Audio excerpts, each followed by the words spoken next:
Welcome to Live Well and Flourish. I'm your host, Craig Van Slyke. In this short episode, I talk about the proliferation of anger in today's world and what you can do about it. Maybe it's just me, but it seems like there's a lot of anger in the world today. To be frank, there are some pretty good reasons to be angry, I suppose.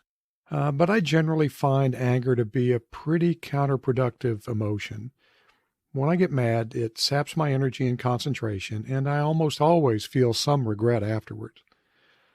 Yeah, sure, there are times for righteous anger, and handled the right way, a little anger can be productive, but not if you seem like a lunatic.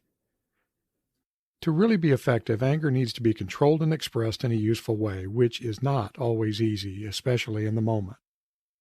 The media is full of examples of this anger. Stories of outrageously unruly passengers on airplanes and in airports. I mean, who gets in a fight at an airport gate? Videos of people attacking fast food workers over cold fries. Don't eat them, they're bad for you anyway.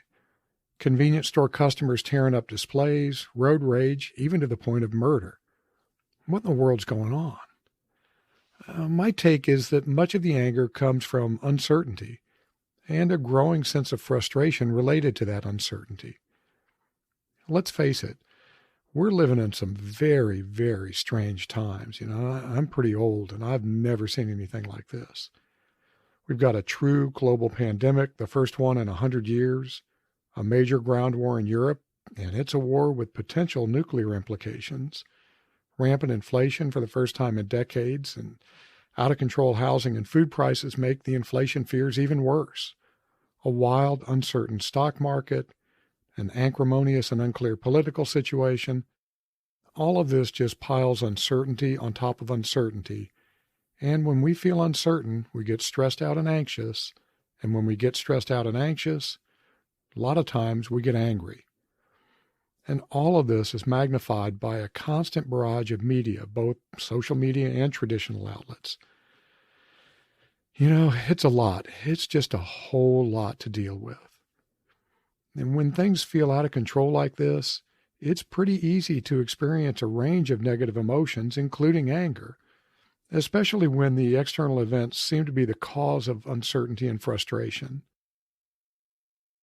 Anger can crop up when these events seem unjust or unfair. When we believe we have no control over the source of our problems, we get mad. It's just a natural reaction if it's not kept in check. That's the case with all of the craziness going on in the world. I didn't cause it, so why am I being punished? Feels like it's pretty unfair. Regardless of the root cause of all the anger in the world, it can be useful to understand how to cope with it. As you might imagine, I have some thoughts. First, take care of your physical and mental well-being. Over the 2 years or almost 2 years of this podcast, I've had a lot to say about how to do this, so I won't go into detail here. I'll just say that when you're mentally and physically healthy, it's much easier to deal with life's challenges, which will not only reduce your own anger, it'll make you more resilient to others' anger as well. Limiting your exposure to media can also help. Although it may not be practical or even advisable to completely cut yourself off from media, you can probably cut back, and you can certainly make an effort to reduce your exposure to posts and stories that may trigger anger. Social media algorithms are especially dangerous. You watch one video of an anger-filled event, and you're probably going to see other videos, similar videos, popping up in your feed. Here's another bit of advice, and I know this is going to sound trite, but when you catch yourself becoming angry, count to 10 or take a few deep breaths.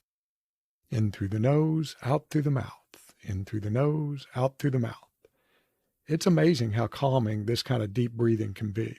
You don't believe me? Try it the next time you get anxious or angry. Also, try to be more aware of what triggers anger for you. Then do what you can to either reduce your exposure to the triggers or to become better at controlling your anger when the triggering events are unavoidable. Finally, try to remember that although many things are beyond your control, you do have control over your opinions with some practice.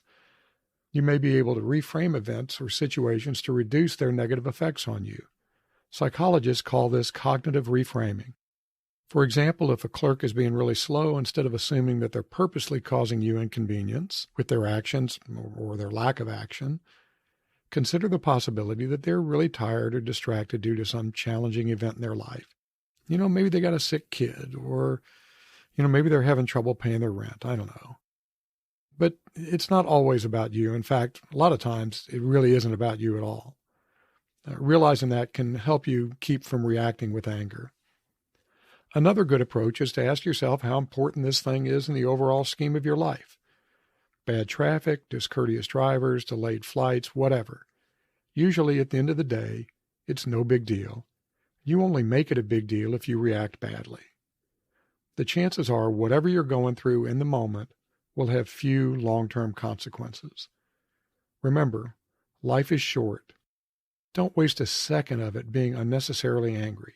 It's just not worth the cost, especially since getting mad probably won't accomplish a single solitary thing. All right, that's it for now. Talk to you next time. Thanks.